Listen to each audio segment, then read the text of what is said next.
Dark Tyranitar is quite possibly the best deck in the entire EX format. Though there are some variations on how you can play this card itself is the deck.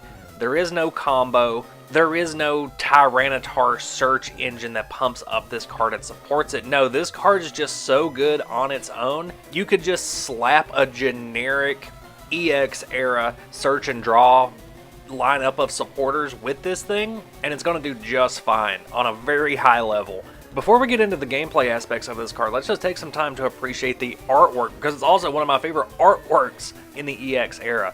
Got that Godzilla stance with the lightning crashing behind it, the bold reds and blacks contrasted against each other. The light from the lightning highlights the spikes on Tyranitar's back, while also pitching the front-facing part of Tyranitar into shadow. It encapsulates Tyranitar as a Pokemon. It's on theme with it being a dark Tyranitar, and it also summarizes the experience you're going to have in playing against this card, and that it's going to hit you hard. For starters, we've got 120 HP, which even in the EX era was still quite a bit. It's very suiting for a Stage 2 Pokemon.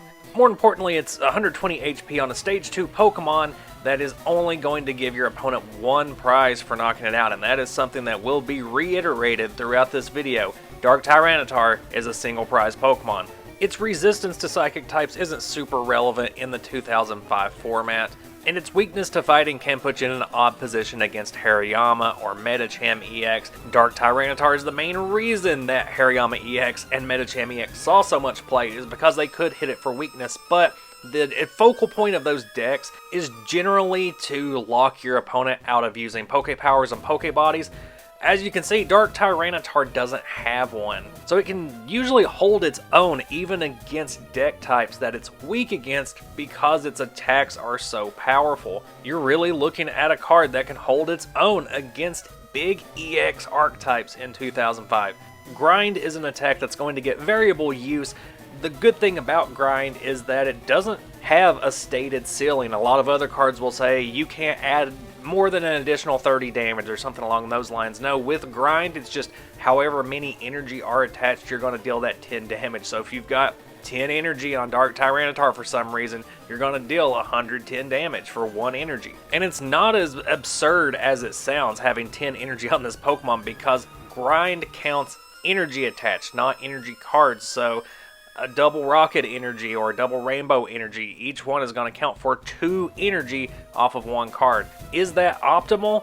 No, but it is possible. Spinning Tail is really the underrated menace of this card, because you're thinking 20 damage to my active for 3 energy, that's going to put you behind on the damage per turn. Except that you're also stacking 20 damage on all of your opponent's support Pokemon on their bench, in a format that loves to have a bench full of support Pokemon, and a lot of them are going to go down to 3, 4, 5 Spinning Tail attacks, and you've got the entire game to accomplish that. On top of your occasional Bite Off, which is going to deal a solid 70 damage for 5 energy. It's not the most efficient attack, but it can help you finish off some of your opponent's active Pokemon that already have damage counters on them from previous Spinning Tails. If you're attacking into a Pokemon EX, this is going to deal 120 damage instead. And yeah, that falls short of knocking out a lot of EXs, maybe even if you do have Spinning Tail damage on them. But don't forget about the little bonuses you're going to be getting from special darkness energies here. And those are also going to factor into the math for Grind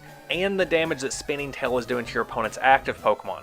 All of these tools available to the same bulky Pokemon, and your opponent still has to take 6 knockouts. Dark Tyranitar pushes the limits of what a single prize Pokemon is in the EX era, and straight up outperforms and outclasses a lot of its EX Pokemon contemporaries. So yes, it can run just fine on its own, but if we want to optimize a Tyranitar build, what type of support do we want to include? Dunsparce is an easy include, because if it's your starting Pokemon, you can easily get 3 Larvitar onto the bench, which is going to be huge for your deck. Then you can just focus on drawing into the right evolution and energy cards and you're good to go. Magcargo also makes it very easy to search out those key evolution cards and special energy cards, put them on top of your deck before you use your draw power for the turn, so that you ensure you get it into your hand. Yes, Magcargo is not as powerful as the Quick Search Pidgeot, but remember that this is a format that is big on Battle Frontier. You don't want to risk your key support being shut down by one card, and because of that you're going to see a lot of decks opting for Magcargo over Pidgeot for those same reasons. Plus, Pidgeot's a stage 2, so it takes up more space in your deck, whereas a 2-2 line of Magcargo isn't all that bad.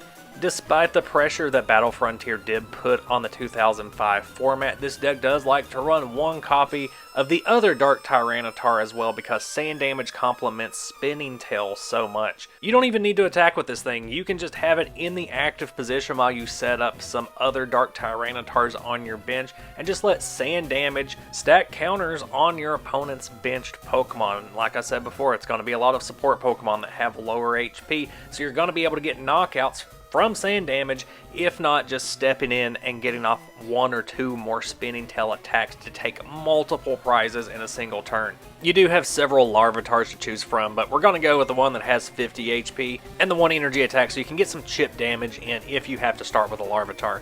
Not much to talk about with Dark Pupitar other than the fact that it is a dark type Pokemon, so you can go ahead and get a special darkness energy attached to it, do a little bit of extra damage on turn 2, given that you did have to start with Larvitar. So we're loaded up on the Dark Tyranitar line. On top of that we have the 2-2 line of Magcargo and 4 Dunsparce. Full playsets of Steven's Advice, TV Reporter, and Rocket's Admin. Heavy on the draw power because the setup is so simple. Once those basics are down, we just got to go digging through our deck for those evolution cards and the special energy cards we need to start hitting those Spinning Tails. Couple copies of Celio's Network in here for those targeted searches for evolution cards. 1 copy of Mr. Briny's Compassion, which is like a supporter version of Scoop Up. Very helpful in those mirror match scenarios where you've got a Dunsparce or a Magcargo on the bench yourself that is just racking up damage. It's going to be an easy knockout for your opponent. You can Mr. Briny's it back to your hand to deprive them of that prize card. Speaking of easy prizes, this deck does run a couple copies of ATM Rock. Even if you're only knocking a stage 2 down to a stage 1, that can make a huge HP difference, especially when we're talking EXs, and this is just going to be a faster way to get those Pokemon knocked out. Yeah, if you are devolving out of an EX, you're losing a prize card there, but you're getting that Pokemon out of the way, which in the long run is going to do you some favors. 1 copy of VS Seeker for some supporter recycling, a copy of Warpoint for shifting the board when you need to, and a copy of Pokemon Retriever to help recycle some of the key Pokemon in this deck. 3 copies of Desert Ruins to help you stack damage. Ruins can really make a difference against those big HP EX decks. And we've got 3 copies in here to help you win the Stadium War. Even if your opponent's not playing an EX deck, they may be running a stadium, they're very likely to be running a stadium that benefits their deck, and you're going to be able to clear that just by playing your own Desert Ruins. Even if Desert Ruins isn't going to provide an advantage for you, as long as it puts your opponent at a disadvantage, you're doing alright. 6 basic fighting energy, 4 special darkness energies, which once again is going to be key in adding that just little bit of extra damage. 3 copies of R energy, which is basically a double dark energy. 2 copies of Scramble Energy, 1 copy of Double Rainbow Energy, and 1 Heal Energy. The back half of our supporter lineup and our energy lineup is a bit teched out. This is the exact deck list played by Ken Yukihiro that he piloted to a 4th place in the Masters Division of the 2005 World Championships. So this build's going to represent the highest level of play that Dark Tyranitar could be doing within the metagame. It's not necessarily going to be what you're looking for your vintage locals or your kitchen table Pokemon, but it's not too far off. The core of this deck really is just Dark Tyranitar and drawing cards. So while we're at it, let's look at Ross Cawthon's version of the deck, which he took 2nd place in the Masters Division at the 2005 World Championships with. As you can see, he took a much wider approach to his Pokemon. Instead of deciding between Pidgeot and Magcargo, he just said, let's just use both of them and we'll adjust based on the matchup.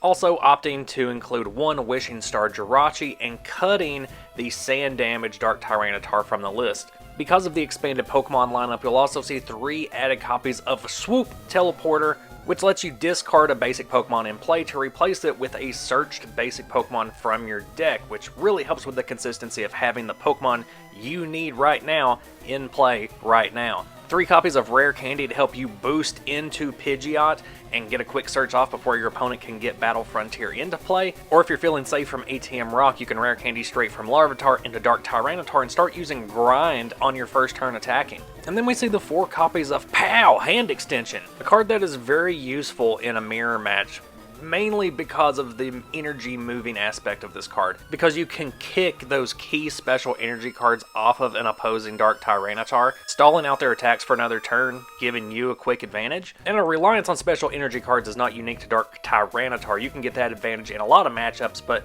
I feel like this one really comes in clutch in those mirrors. Notably, POW! Hand Extension only works if you are behind in prizes, and this deck definitely wants to be behind in prizes in the early game, and if it's running correctly, it definitely will be. So this deck isn't relying on our energy to be explosive in the early game. We see the 4 copies of Scramble Energy instead, which early on are going to provide the full benefit because you're definitely going to be behind in prizes, utilizing the biggest card that we haven't talked about yet, that one being Electrode EX, an appropriate Pokemon for giving you an explosive start. Extra Energy Bomb is a Pokepower on Electrode EX that allows you to knock out your Electrode EX in play, giving your opponent 2 prize cards, but in exchange you get to take 5 energy cards out of your discard pile and attach them to your Pokemon in any way you like. Note that this says energy cards, doesn't differentiate between special or basic. Depending on what stage of the game you're in, this means that you can grab 4 special darkness energies, slap them all on the same Pokemon, and you're dealing 40 extra damage that turn. You can grab 4 heal energies, slap them on the same Pokemon, you're healing 40 damage. You're blowing yourself up to give your opponent 2 prizes, but in exchange you're putting scramble energies on everything.